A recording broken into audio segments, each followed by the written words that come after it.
Welcome to Shattered Reality with your hosts Kate Valentine and Fahrusha. Prepare to have your paradigms shifted and your truths questioned. And now, Shattered Reality. Hello there, Shattered Reality listeners.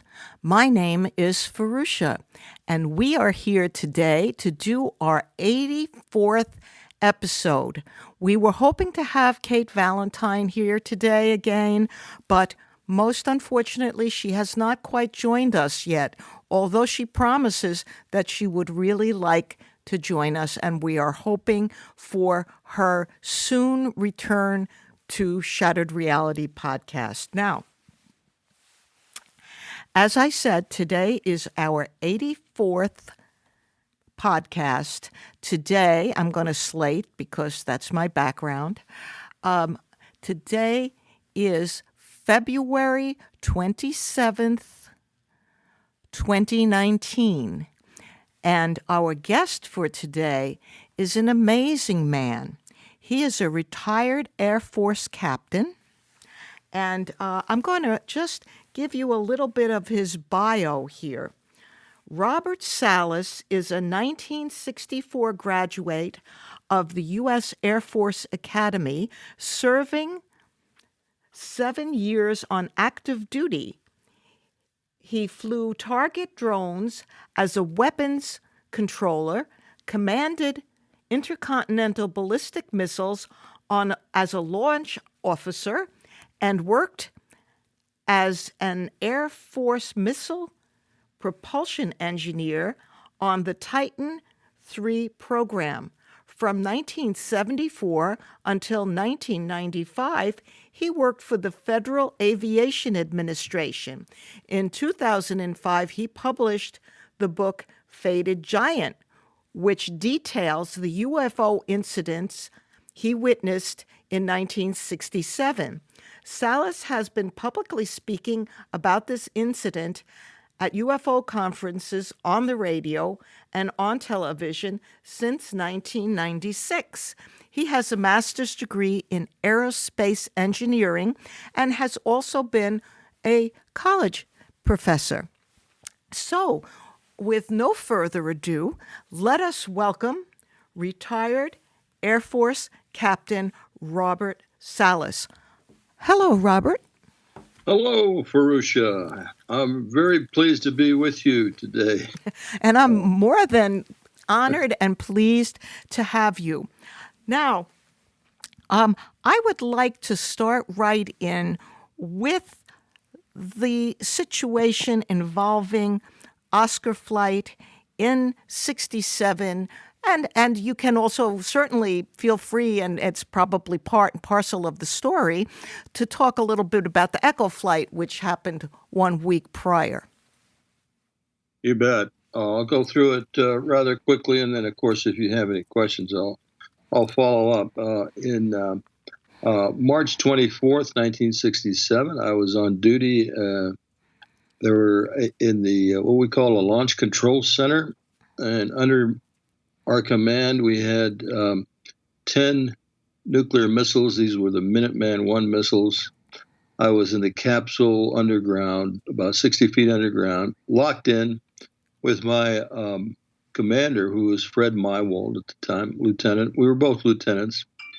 I had 6 guards upstairs, and as I said, we were locked in. That means we couldn't just open the door and run upstairs and take a look because of, obviously, we had control of the missiles, and we could not risk opening that door until we were relieved, going through very strict security procedures. Well, on this particular evening, Mywald was taking a rest break. He had a little cot down there, and I was in command, and I got a call from my security guard upstairs, said saw some strange lights in the sky and moving very fast, stopping on a dime, reversing course, making no sounds. And he said, airplanes don't do that. And I agreed with him. But I didn't know what else to to say about it. So we hung up. About 5 minutes later, he calls back, and this time he's very frightened. He's screaming into the phone, and he's telling me that there's a glowing red pulsating object just above the front gate of the facility there. He had all the men out with their weapons drawn, wanted me to tell him what to do next. I was shocked. Of course, it sounded like we were under some sort of an attack. I just told him, make sure nothing comes in the gate there. So, Hello? and so he hung up the phone. Are you still there? Yes, we're here. There was a little dropout. Nothing to worry about, I don't think. Okay. So he hung up the phone, and I went to tell my commander about the phone calls, and all of a sudden we were getting bells and whistles going off in the capsule, and I looked over at the board, and sure enough, the missiles were dropping off. In other words, they were disabled, unable to be launched. We called it a no-go condition. So we went through our procedures, and while this object was still up there, by the way, this was just seconds after I'd terminated the call with a security guard. So we also had, security lights on two of the facilities, meaning there could have been an incursion into the launch facilities where the missiles were actually located. They were actually located about a mile or so away from the central point, which we call the Launch Control Center. And so I had to send guards out there. So I called back up, and the UFO had just left, the object, whatever it was. And I ordered the guards to go out there and take a look at these two other launch facilities. And when they reported back, they saw the UFOs again, hovering just above the facilities. So, and then my commander, in the meantime, was calling the command post back at Malmstrom Air Force Base. We were about 100 miles to the east of Malmstrom, and they told him that the same thing had happened at another site similar to ours. We had about 15, I think, sites of 10 missiles each. And so I assumed at first for a long time that this was the same evening, but it turns out it was a week earlier, about 8 days earlier. And this was the Echo Flight incident, very similar to ours. Only they had guards and they had maintenance people out at their launch facilities working on the missiles, and all of a sudden 2 UFOs come over and shut them down. So they lost all 10 of their missiles while these objects were overhead. We lost all 10 while our objects were overhead, and this happened within the span of 8 days. We lost 20 nuclear missiles to UFOs. That's the essence of my story. Okay, well, it's incredibly moving, and it is surprising if a person hasn't heard anything about it before. I do want to ask you about one thing, because I have a point later on in my thoughts that will be relevant to this, I think. After you were debriefed, etc., you made the point that there was a fellow that was topside, one of the guards at your Oscar flight, who was so distraught, and he wanted to speak to you the following day, and you were not able to because you had been sworn to secrecy, and being, a good officer, that you felt was your duty, and you upheld it. But I'm sort of interested in establishing that idea that a number of the people on the top side, certainly this specific person. And in just to mention one thing to our listeners who haven't heard all our shows, we also had Robert Hastings on, who kind of went over the echo situation in detail as well as he could. And now we have the story of the Oscar flight from you. So isn't that is the case, correct, Robert? Yes. Let me just explain. After we were relieved, we had another crew come in and relieve us. We were ordered back to the base. They flew us back on helicopter because we were ordered to the squadron commander's office right away. And right away, the fellow that was with him was from Air Force Office of Special Investigation. They're kind of the FBI in the Air Force, if you will. And he just shoved a piece of paper in our faces and said, "Sign here." And this was a statement that we would never speak of our incident to anyone ever. There was no time limit, and of course we couldn't speak to our wives or girlfriends or anybody really about this. And so we had to sign it. It was not an option. And so after that moment, I could not speak about this without breaking that oath and also risking a lot of jail time. So the next morning after the incident, I did get a call from one guard who said he represented the other guards that were there when the incident happened, and they really wanted to talk to me about it because they couldn't make any sense of it, and they were very nervous about what they'd seen. It was very upsetting. Let's put it that way. It just changes your whole concept of reality and what you think you know. Mm-hmm. So I had to turn him down. It just killed me to turn him down.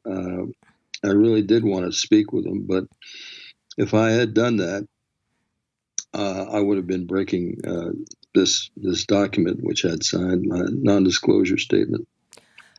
So yeah. What I was going to ask is, something occurred later on, I believe, if I'm correct, 1996, that allowed you then to be able to speak more freely about this.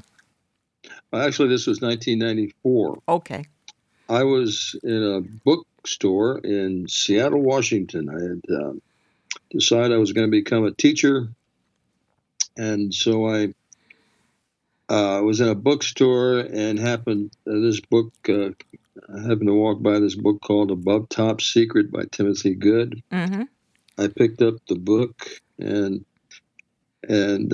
just happened to turn to page 301 of that book, and there was just a short little paragraph there that said in 1967 UFOs had shut down missiles in near Great Falls, Montana during an incident, and that's all it said. It was just very brief, but I got really excited about it because, of course, it sounded like my incident, and I thought maybe the Air Force had declassified it. So I made that assumption and took a chance after thinking about it for a day or maybe a couple of days. Took the chance of contacting the Mutual UFO Network chapter there in Seattle, and a man by the name of Jim Klotz was an investigator for them, and I asked him if he could submit a Freedom of Information Act request of the Air Force about this, and this was the Echo flight incident, missile shutdowns during a UFO encounter, and but don't say anything about UFOs, Jim. Just say we want to know if this is still a classified incident where the missiles shut down. Say nothing about UFOs, because that was a no-no, of course, with the Air Force. They didn't want to talk about it. So he did. He sent that request in, and much to my surprise and his also, the Air Force wrote back and said that this was still a classified incident. But since we submitted the request, and since the time has elapsed on the classification level, I guess it was classified secret, but that's only good for about 12 years, I think. And so they went ahead and declassified the Echo flight incident and sent us documents. So they validated the fact that the Echo flight went down, but they didn't admit to any UFO encounter.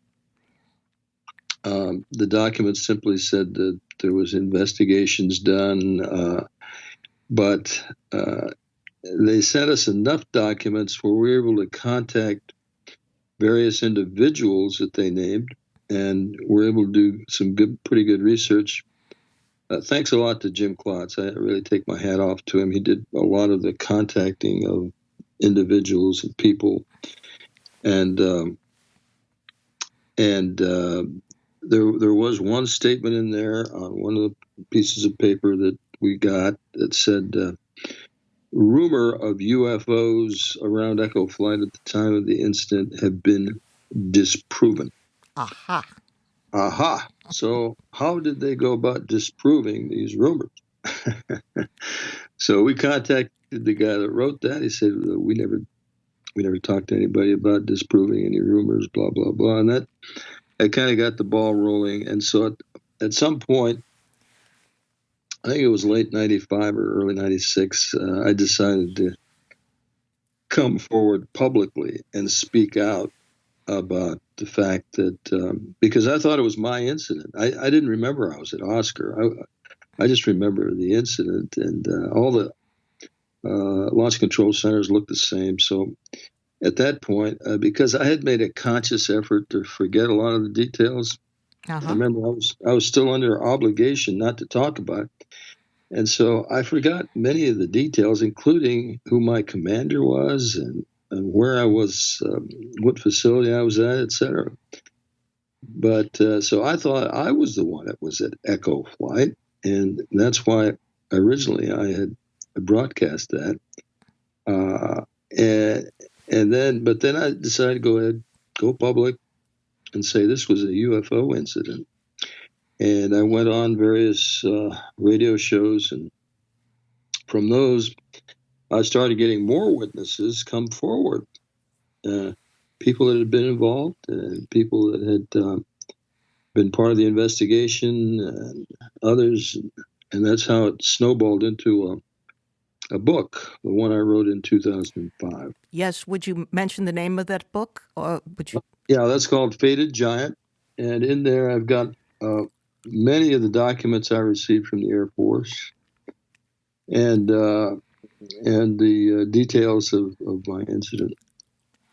So I want to ask you about what the fellows topside reported. I believe a red glowing object, maybe more than one.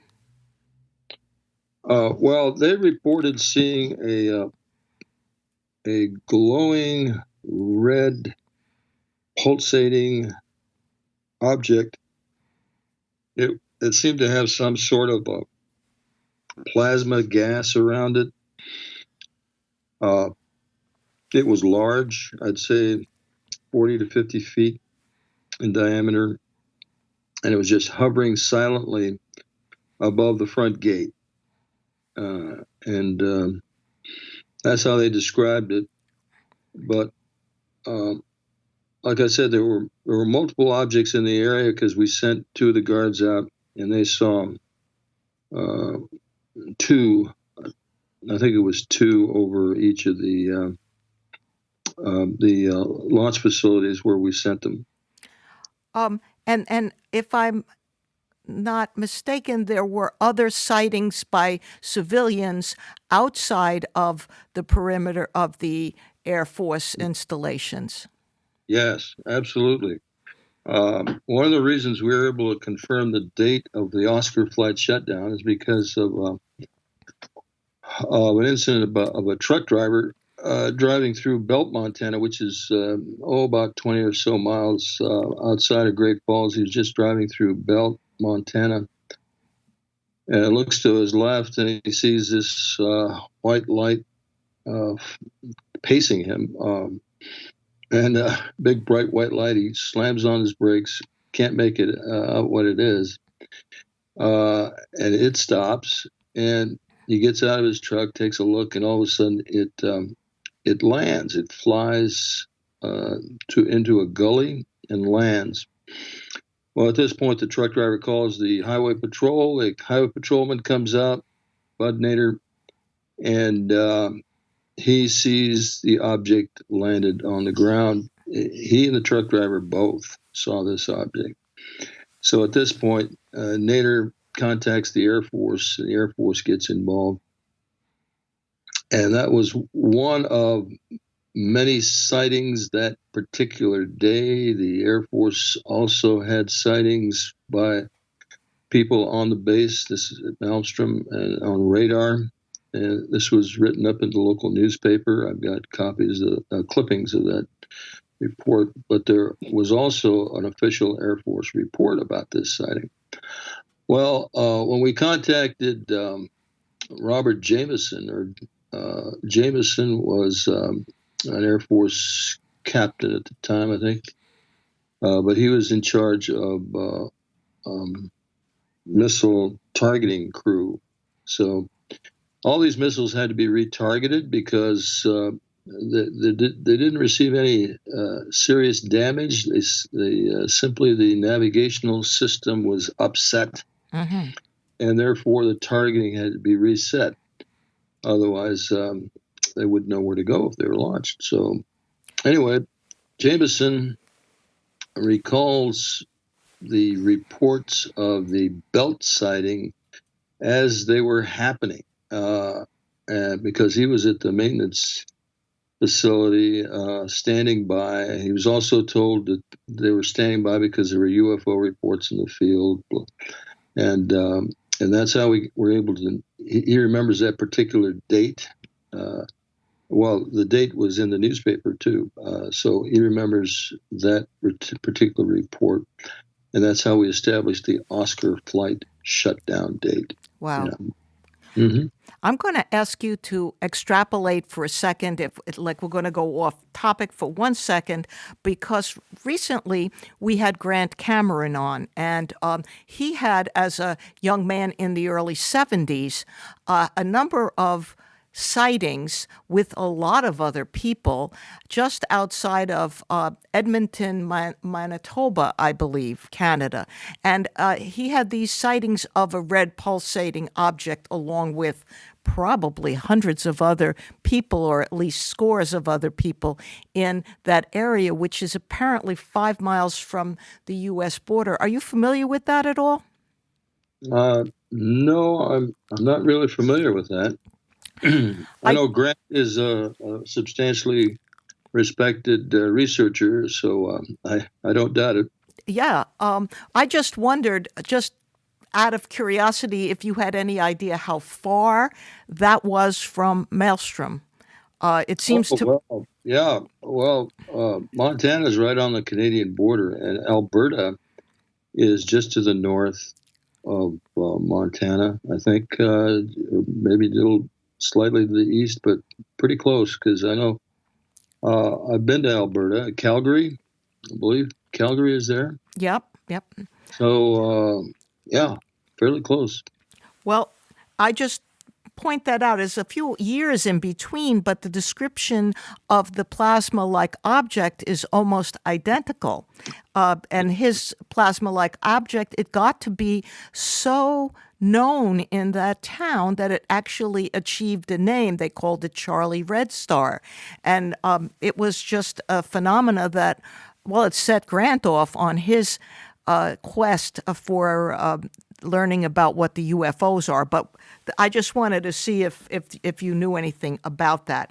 Now, moving on to some of your other experiences, you had this experience, but you also had some other experiences involving how can I say this? ET contact. That's Yeah. that's Yes. the easiest way to say it. Yes. Well, yeah, this the one you're referring to, the one I put in my book, and Yes. I'm speaking about this now for let's see, since I want to say since about 2012, so it's been about 6 years, I think, publicly, and it happened in 1985. I was out of the Air Force by then. I was working for FAA, and I was living in Manhattan Beach, California, a little beach community, and so I remember the particular house where I was in 1985 because I had been remodeling houses, my own house, and then selling and remodeling and selling, trying to get close to the beach. But so I remember where I was. I remember the house, and then so I got the date from because I knew where the house was. My wife and I had two small kids in the house. We were sleeping middle of the night. I wake up. Excuse me. I wake up, see a blue light coming from our living room. I wake my wife up. She also sees the blue light, and I'm thinking, pardon me. No worries. I'm thinking there might be a burglar in the house. So Sure. I tell her I'm going to get up and take a look. And as I start to get up, I'm paralyzed. I can't move. And I remember struggling so desperately because, of course, I had two small kids in the house. And so I turned to my wife for help, and now she's unconscious. And I'm still struggling. I can't move anything except maybe my head. I can turn my head a little bit. Next thing I know, I see what looks like a person with a hood in the front door. Can't make out the face. It's dark. But I'm also aware that there are other small beings in the house. I don't honestly recall the appearance of these beings other than they were childlike. They were small, like children, like small children. And at that point, I was lifted off my bed. So I was kind of floating in the air, being directed or guided to the window of our bedroom. Now, I had locked that window, and I thought, these small kids don't know how to unlatch it. They can't reach the latch, or so. But and this is going to sound crazy, I know, but this is what I recall, and these recollections have come from about 4 hypnotherapy sessions that I've had to recover these memories. So what I recall is going right through the window. The window was never opened; it remained closed. I went right through the window, and then the next thing I recall is being on a table in apparently the craft or UFO. I call it a craft anyway. And I was being shown this long needle, and it was actually placed in front of my eyes, and it was held by long bony fingers on either end of this needle-like device. And I was told telepathically that they were going to insert this needle into my groin and that it would not hurt. Well, when they started their procedure, it hurt like hell, and I said that, and all of a sudden the pain just kind of disappeared. It just went away almost immediately as soon as I expressed that I was in pain. After that, I was taken to another small room, saw another small being in a white, actually had a white coat on, or imagined it did. It turned me around and checked my spine. It just poked fingers down my spine, and then I was escorted out along a curved tunnelway and saw a white light, and then I was back in my bed. The next morning, I don't recall any of this. There was no memory, immediate memory, and it wasn't until 2007, I want to say, I was in Ireland at a UFO conference and listening to an experiencer, an abductee, and she talked about a blue light. Well, I had my wife sitting next to me, and I turned to her because that kind of sparked a memory, and I turned to her and said, do you recall a blue light ever coming into our room? And she said, yes. She said, yes. She hadn't mentioned anything about that in all that time. What is that, 22 years or so. Wow. Yeah. So that's why I started getting hypnotherapy and was able to recover these meager memories that I just told you.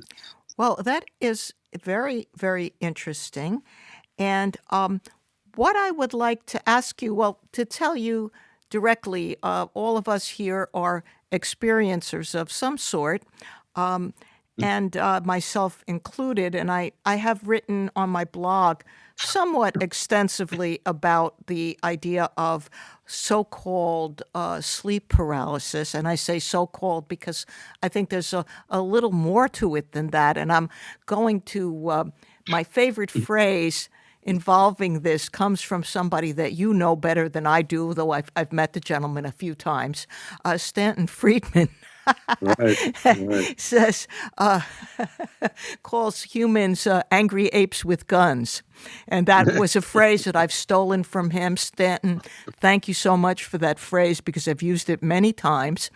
And to me, it makes perfect sense that the others, whoever the others may be, and we're going to go into that in a little bit, but whoever they are, whether they be ETs or ultra-dimensionals or ultra-terrestrials or just something else or a variety of those things, more than one of those things, humans must just seem like angry apes with guns. And what better way to subdue an angry ape with a gun than to put that individual in a natural state that we all sometimes have in order to keep us from acting out our dreams, that is sleep paralysis, and thereby they can extract whatever information they want from us, give us information. They can sort of control us through this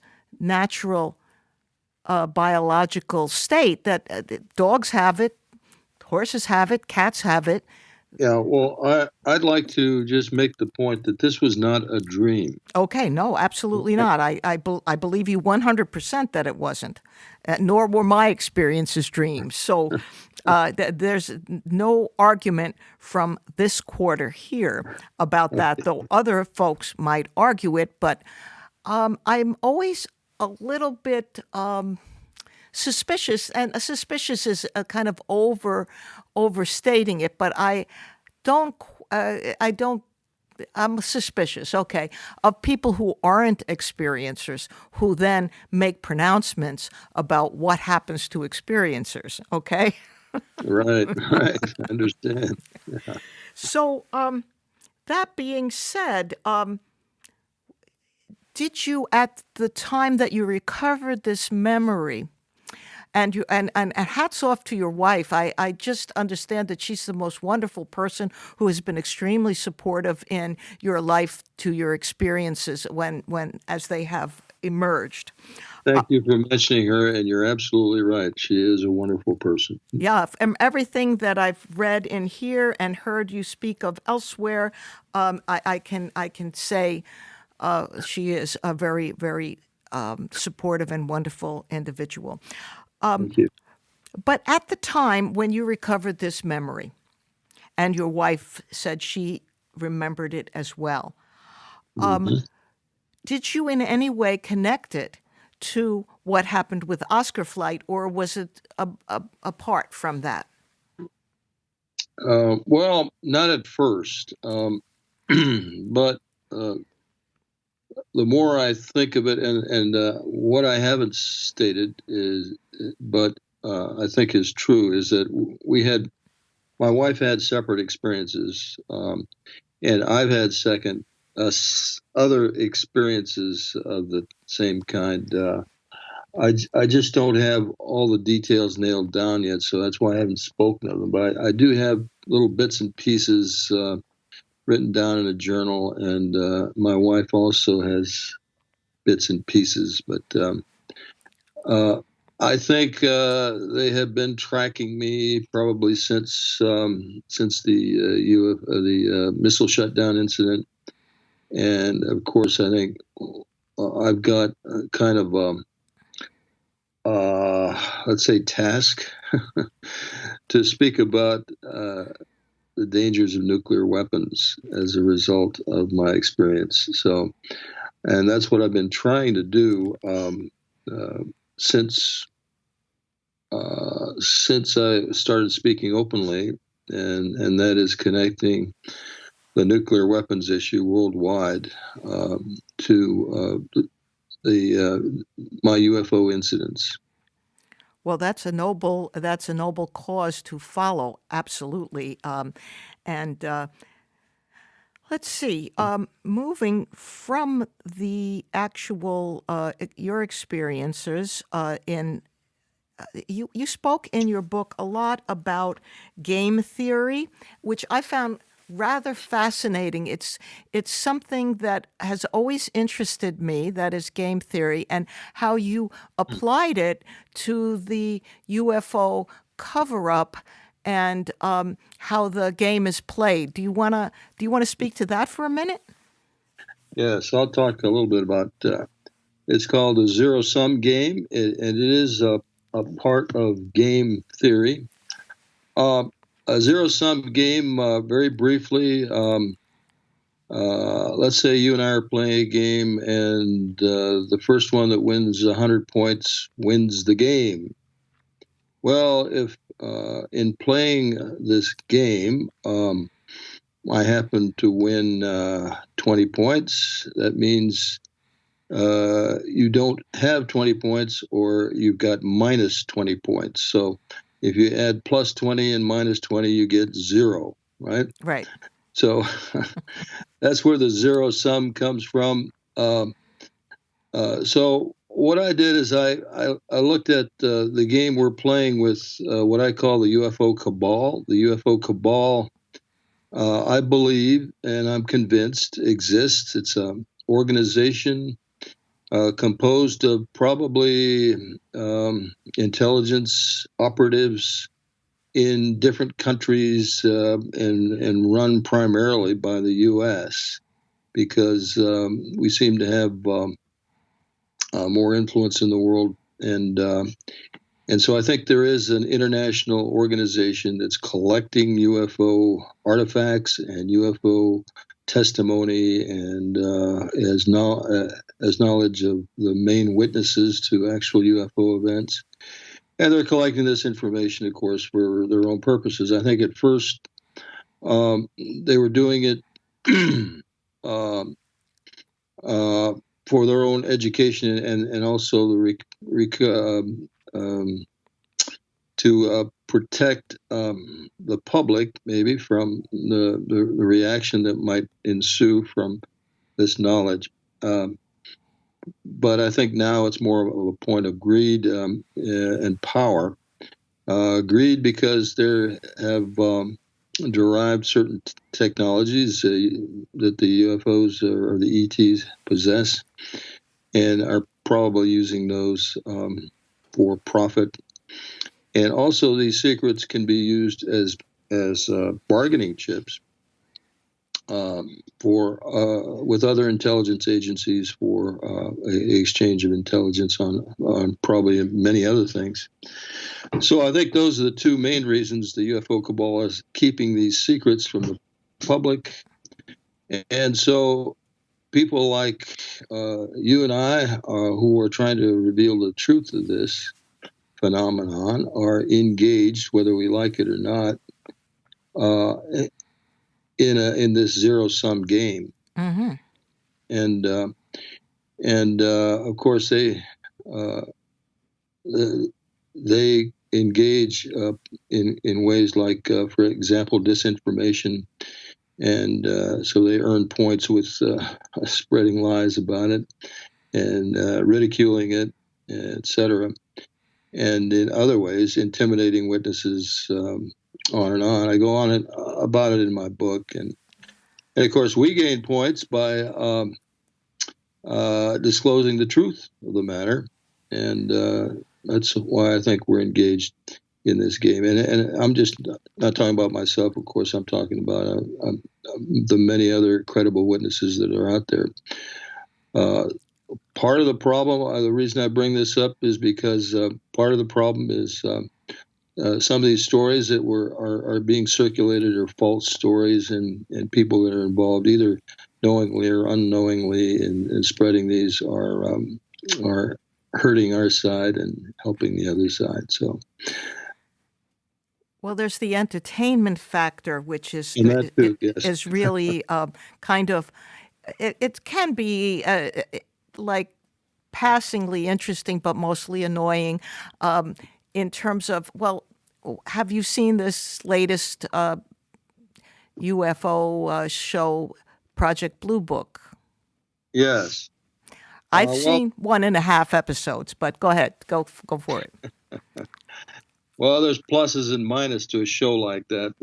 The plus side, they do talk about, at the end of the show, if you wait that long, they talk about actual reports, UFO incidents that are similar to some of the themes they covered in the particular show. On the negative side, there's a lot of woo-woo, not woo-woo, but elaborate baloney that they show during the production, just for entertainment value, and so that detracts from the credibility. So, on the whole, I'd like to see the show be a little bit more factual and less showmanship. Are you familiar with the recent work of Dr. Diana Walsh-Pasulka? Name sounds familiar, but no, I'm Okay. not really familiar with that. I do recommend her latest book if as something of interest. At this point, by the way, I want to mention the name of your book that we have been discussing, which is Unidentified: The UFO Phenomena, How World Governments Have Conspired to Conceal Humanity's Biggest Secrets. Okay? Mm-hmm. Thank you. And I do want to mention both of your books before we let you go at some juncture. We're not going to let you go easy, but before we let you go, we want to mention those two books again. Now, it just to say this, she contends that there's something out there that she calls the UFO Fight Club. It's a kind of humorous thing, that there are people out there who know about what's going on, people in governmental and NGO type organizations, and they kind of know what's some of the stuff that's going on, and they hold secrets from everybody, and the whole idea is that they don't talk about it to anybody. That's what the Fight Club is. Now, I never saw the movie The Fight Club, so I'm not really familiar with that. But she contends that that goes on. And how do you see the outcome of possible disclosure? Well, like I say, we're involved in a game. It's a very real game, I think. So disclosure will only happen once the other side quits or realizes that the gig is up, and that's only going to happen.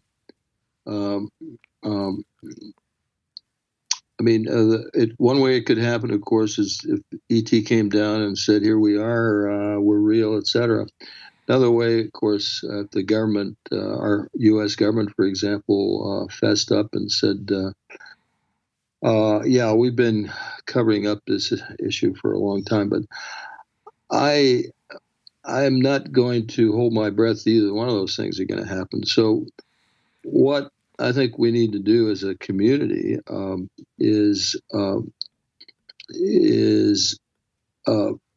double down on those stories that are the most credible and promote those witnesses and encourage more witnesses to come forward, of course, that can provide support for their stories in the way of witnesses or documents or artifacts. And we just kind of need to police ourselves because there's too many what I call kibitzers out there that are telling stories just to be in front of an audience and maybe make a couple of bucks, and so we have to kind of police that ourselves. Those of us that are serious about this, but I think eventually we will not be able to ignore this, and I think eventually there will be disclosure. At least that's my hope. Oh, mine as well. Vis-a-vis that, two things come to mind.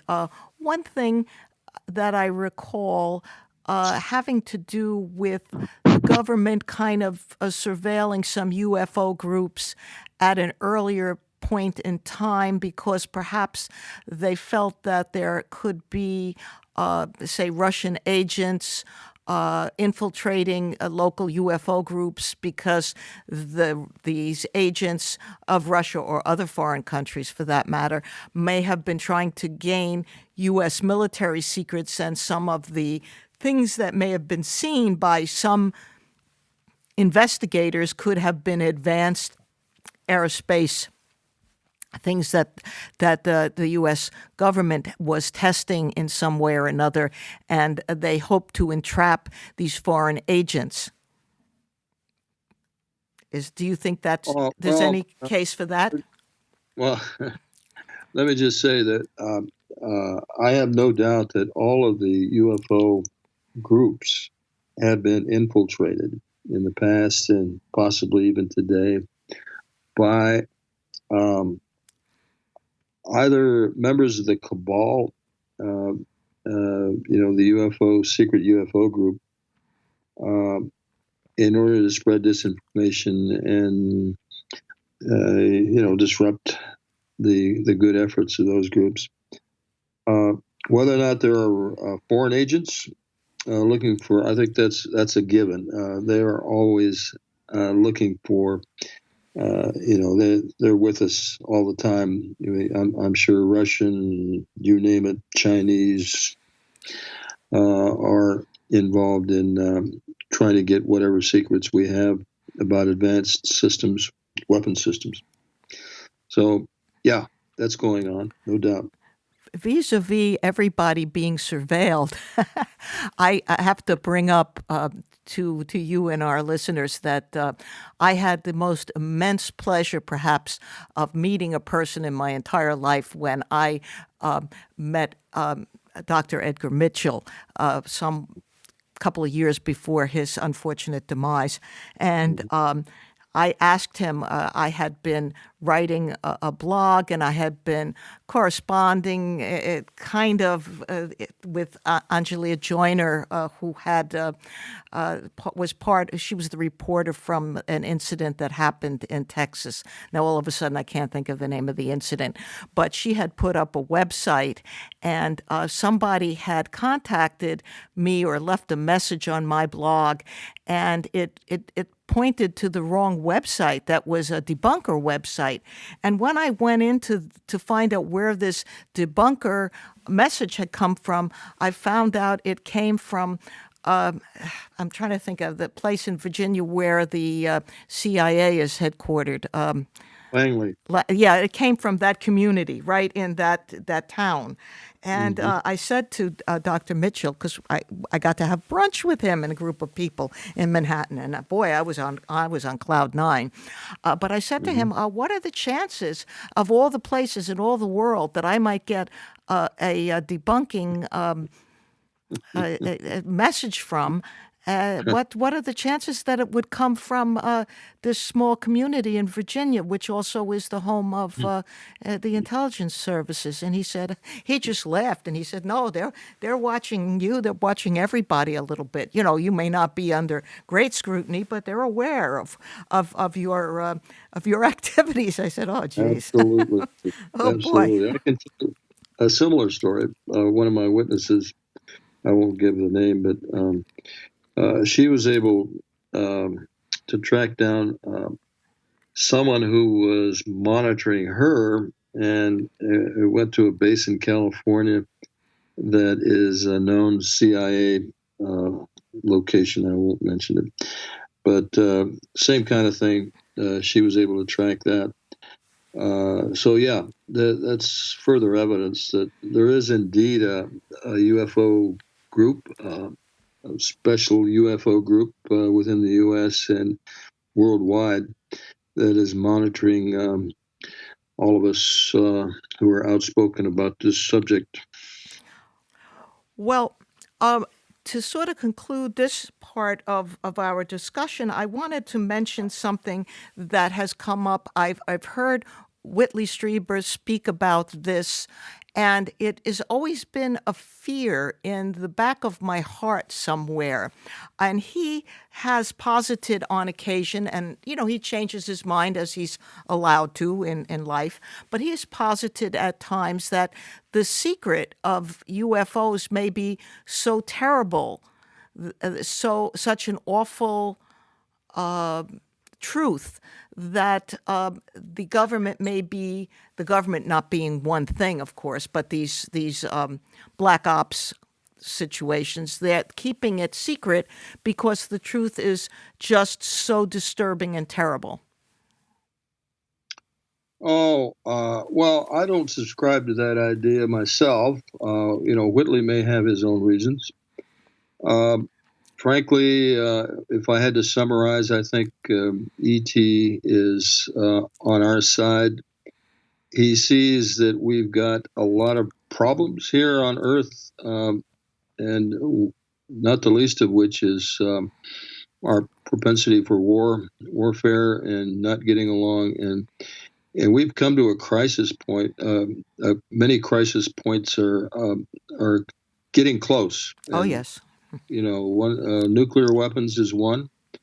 I don't know if you saw my post on Facebook recently, but recently I believe it's the Pakistani military. Yes. Has threatened the Indian military with the use of nuclear weapons. They took some jets out today. Yeah. I read about that on the internet. They took out, there was a fighter jet fights between the Indians and the Pakistanis, and they're all up to no good. That's for sure. And there's also an incredible environmental crisis going on right now, which, barring nuclear weapons being used, that could easily kill us quite shortly. And the retired nuclear facilities can also, if they're not properly stored, I guess, if we don't do anything at all, they can kind of melt down and ruin everything too. So we're in a deep pickle, Robert. I think we're in a very deep pickle. Yes, we are. Um, So Go ahead. I think they want us to really start working together to solve these problems, and therefore, like I said, I think they're rooting for us to survive, and I don't know. It's still a question mark, isn't it? I think it is a big question mark to me, certainly. Um, moving towards one final thing about your book, Unidentified, the UFO Phenomena, How World Governments Have Conspired to Conceal Humanity's Biggest Secret. I wanted you to say towards the end, there are really some interesting notes about different sightings, and some of which I hadn't heard about. And would you like to tell us one of these incidents that you have included in the second half of your book? Oh, sure. Well, one that just kind of jumps out to me is the one that happened in the Netherlands in 1979. This lady, her name is Josie Zwinenberg. She was a young girl at the time, riding her horse in this area near Soesterberg, the Netherlands. And she comes across this very large UFO, multicolored, just hovering on this side of the Soesterberg base. And Soesterberg base had F-15s at the time. F-15s, the later models, were able to carry small nuclear weapons. So, excuse me. So it was a nuclear base. It was a nuclear NATO base. And anyway, Josie talked about riding underneath this UFO and also encountering a witness there who later came forward to her and told her that yes, he too saw it. But anyway, later on we were able to get because this UFO the next day actually flew down the flight line of the Soesterberg Air Base. This was an air base that was called Camp Amsterdam, Camp Camp Amsterdam, I guess it was.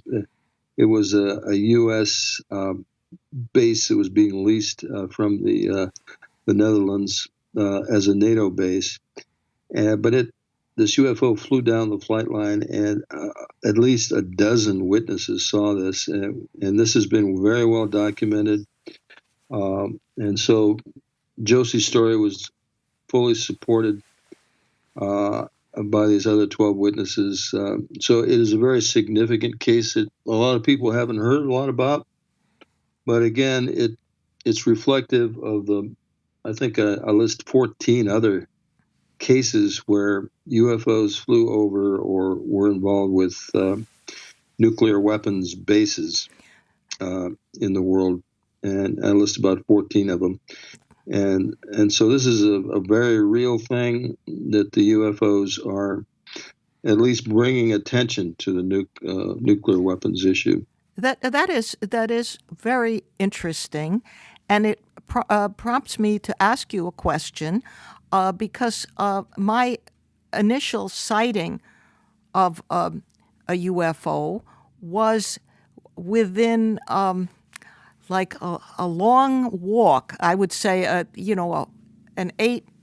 10 mile walk to a base, an army base in New Jersey. When I was in my just barely preteen years, I might have been 11 or 12 at the time, I was with a group of people who had stopped on a bridge, and they were watching a UFO, and I had gone to the drive-in movies with the parents of a little boy and the little boy in my neighborhood there, where I was staying for the summer. And they were watching these, were essentially lights in the sky, but they were behaving very, very strangely.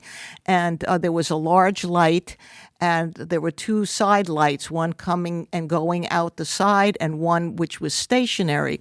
And this was going on when we stopped, and there were over 20 people watching this, including a squad car with two policemen in it that were trying to keep the people sort of from freaking out a little bit. And so finally, after watching it for another 5 minutes or so, both of the lights went into the main light, and it went off, really fast. I think I saw it actually travel off, but it would, if you would have blinked your eye, you would have just thought it disappeared. Now, this was near the Picatinny Arsenal. Now, I don't know, and I don't have any clue as to whether the Picatinny Arsenal ever housed any nuclear weapons or whether it does today or not. But a number of things, sightings that I saw were not so far away from there. And so that makes me wonder whether it's all of a piece as far as that goes.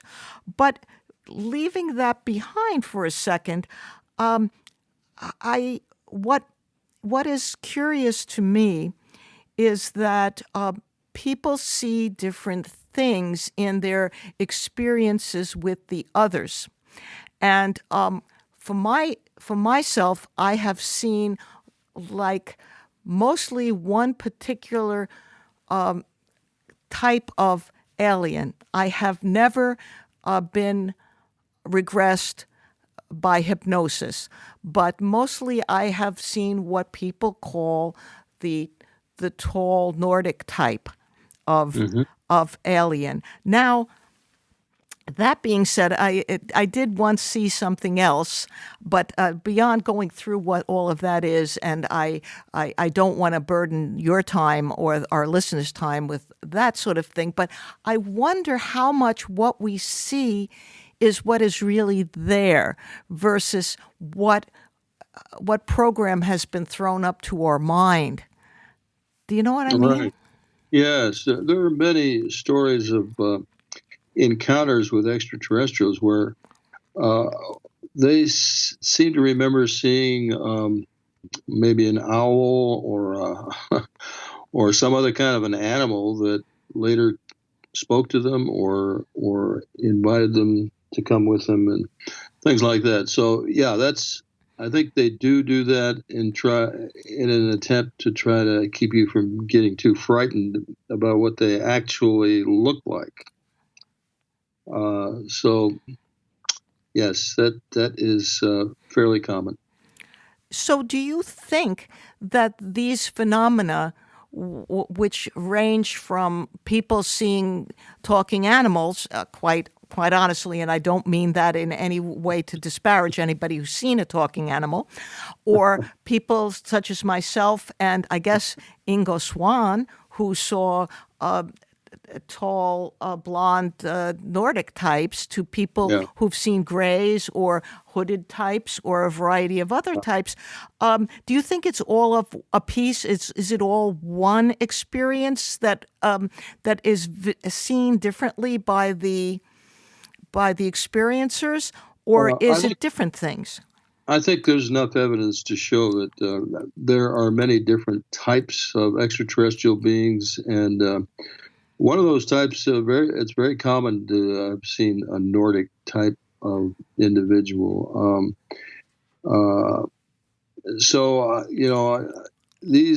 is a mystery. This is one of the big mysteries of the whole phenomenon, is how many of these different kinds of creatures are there, and are they all coming from the same place, different places? Do they have different agendas? Etc. So this is all still in the very mysterious area. At this point, I want to bring up what you've been engaged with just recently, and that is a trip that you made to South America with Mr. Will Gallison.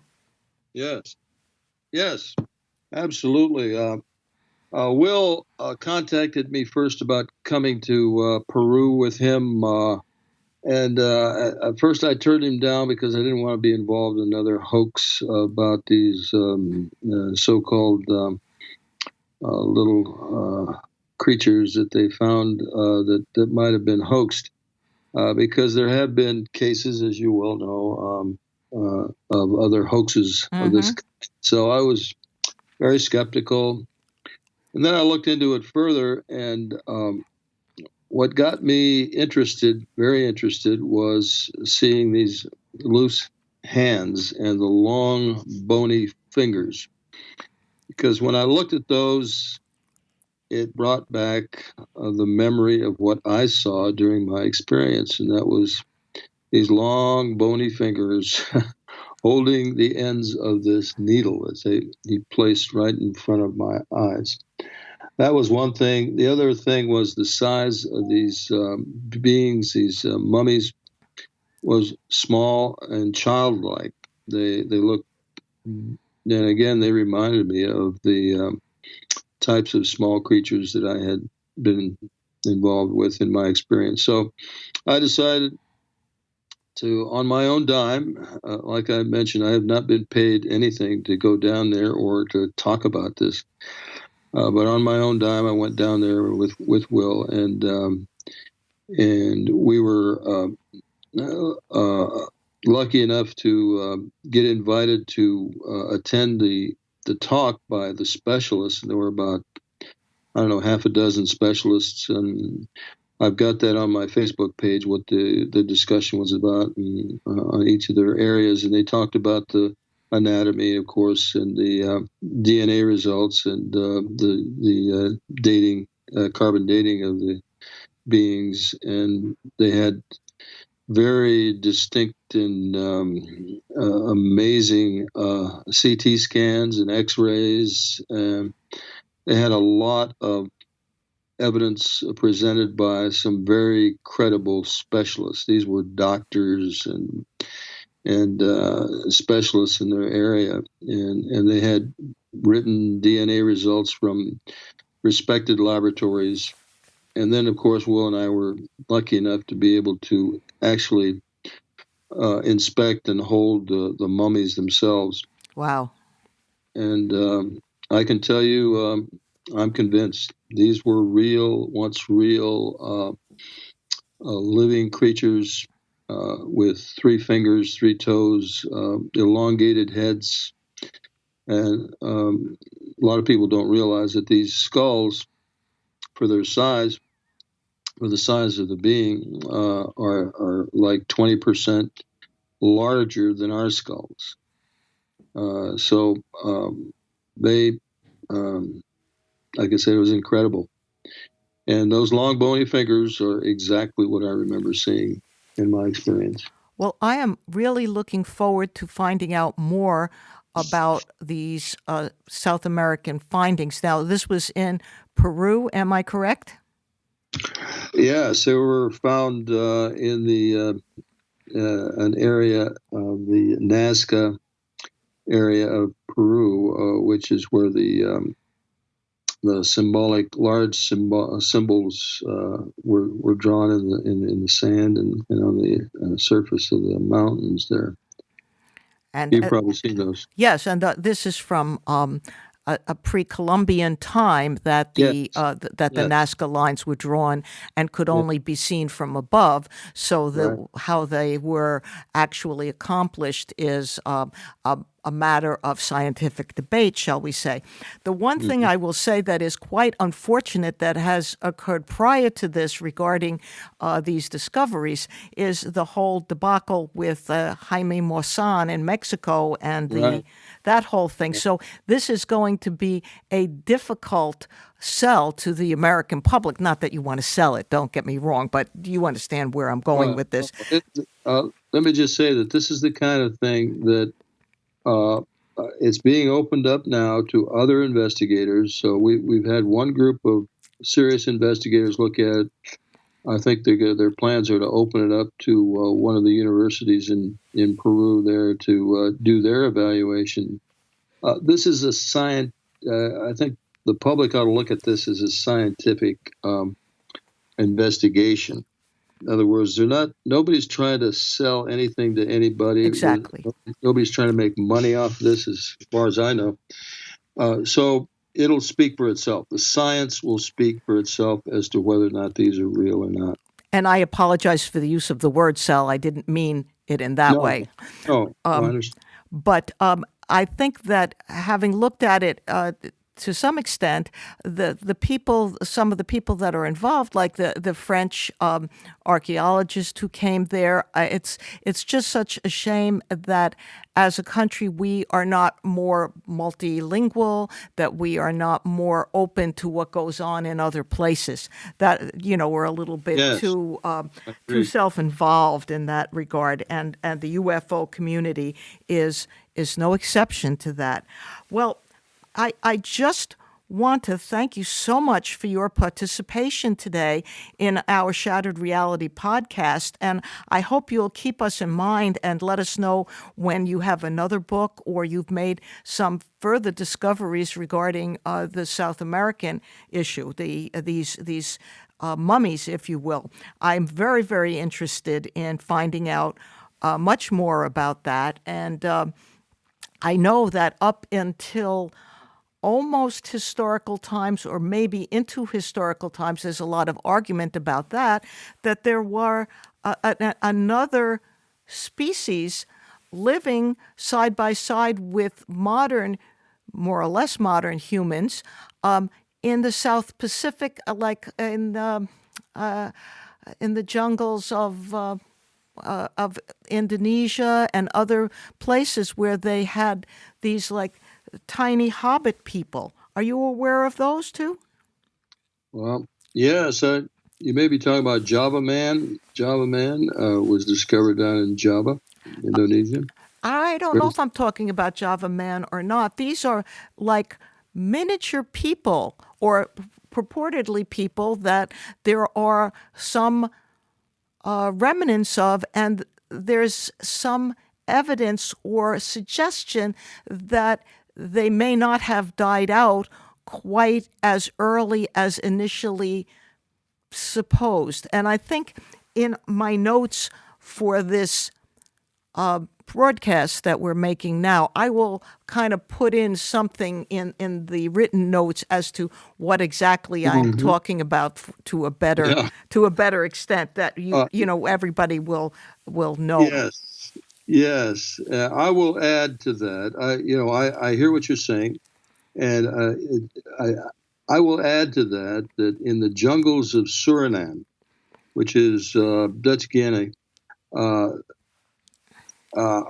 there are reports that there are native tribes that refuse to meet with humans, and they have. Their culture is unknown, it's undefined, but there are tribes that are just undiscovered, let's put it that way. Have never really been discovered by modern society. Well, that's impressive. It's impressive to elude discovery in today's world, and I salute them as well.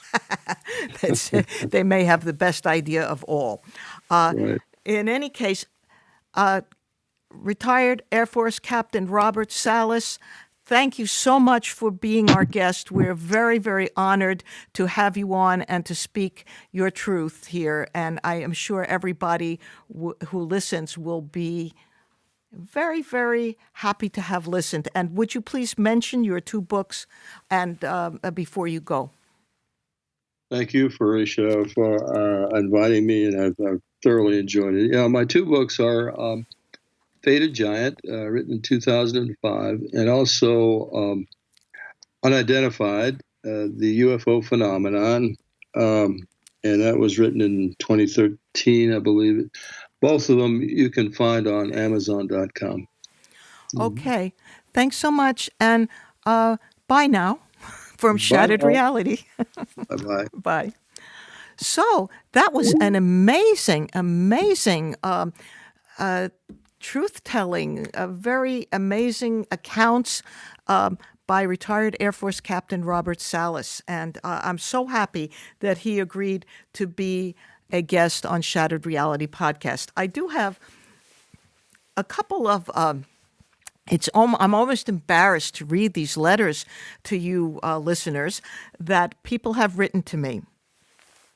A gentleman named Rich has been listening to the podcast for a while, and he was kind enough to point out a mistake that I made in terms of putting the podcasts up, and I was able to correct it. And I appreciate him so much for that. But he wrote me this really glowing letter, which I'm going to read to you now. Just to let you know, I've been enjoying listening to your podcast since you first mentioned it when it began many moons ago on a blank mailing list. I'm not going to be telling you the mailing list, where he had been lurking in his shell, crab-like, through high tides and low tides. That's the way he described it.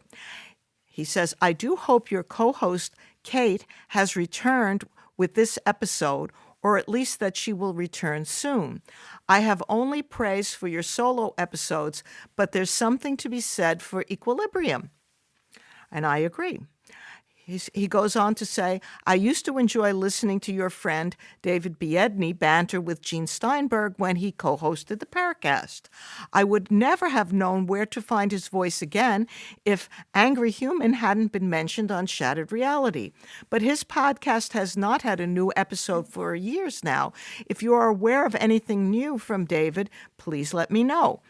Thanks for all you do and for the warm intelligence of your voice, both oral and written. You have done great work and you have admirable poise. I mean, just knock me over with a feather. Thank you so much, Rich, for that praise. Now, from Gary, I got another letter. Dear Fahrusha, I'm not sure if this is the email I should be using for providing feedback about Shattered Reality, so if I am mistaken, please forgive me. Basically, I simply wanted to say, in the absence of Kate, and in her presence for that matter, you have hosted and continue to host the Shattered Reality podcast in an extremely professional, knowledgeable, and articulate manner. Most importantly, I wanted to convey my sincere appreciation to you for your careful tolerance of religious faith. As a Christian man who finds psychical research and paranormal topics in general to be of immense interest for various reasons, it is often difficult to find intelligent discussion of such topics without the attendant criticism of religious faith. Personally, I have never understood why those in the para-podcast, para-media crowd value the supernatural so highly, yet at the same time they often mock some of the most supernaturally wonderful facets of our existence. Here I refer to the divine and faith. I consider it refreshing to listen to a podcast which overtly deals with psychical and paranormal subjects, but at the same time rarely, if ever, offends in terms of religious faith.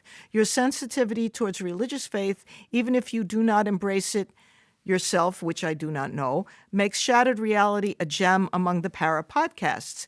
Keep up the good work, and thank you for not criticizing my faith. That sensitivity means more than you know, as we all presumably have at least some similar goals in exploring the unknown. And lest I forget, I should mention your great voice, which always exudes a feeling of comfort and confidence, a medium through which the exploration of and coming to terms with the strange and wondrous aspects of our existence becomes a tranquil pursuit. In other words, love that voice. Best regards, Gary.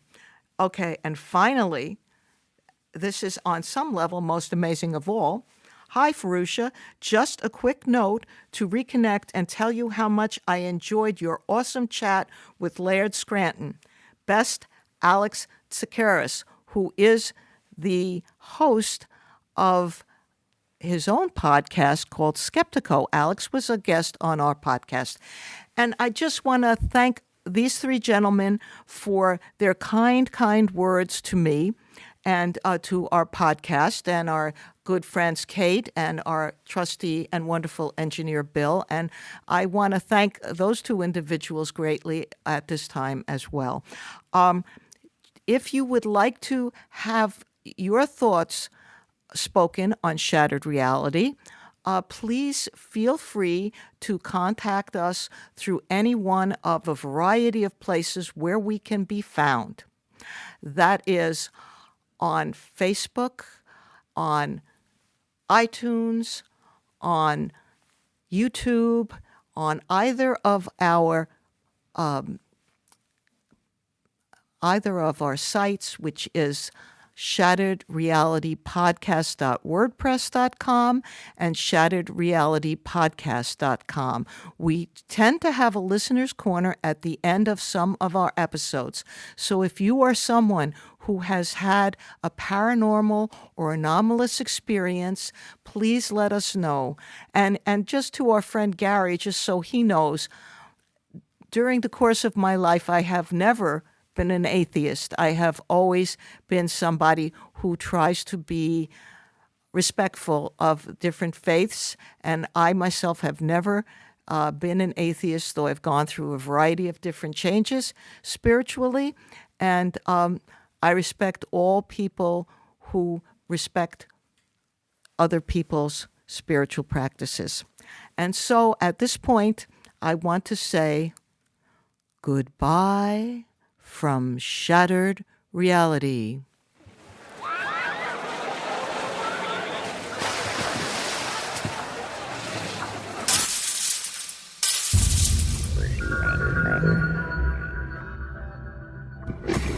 Matter.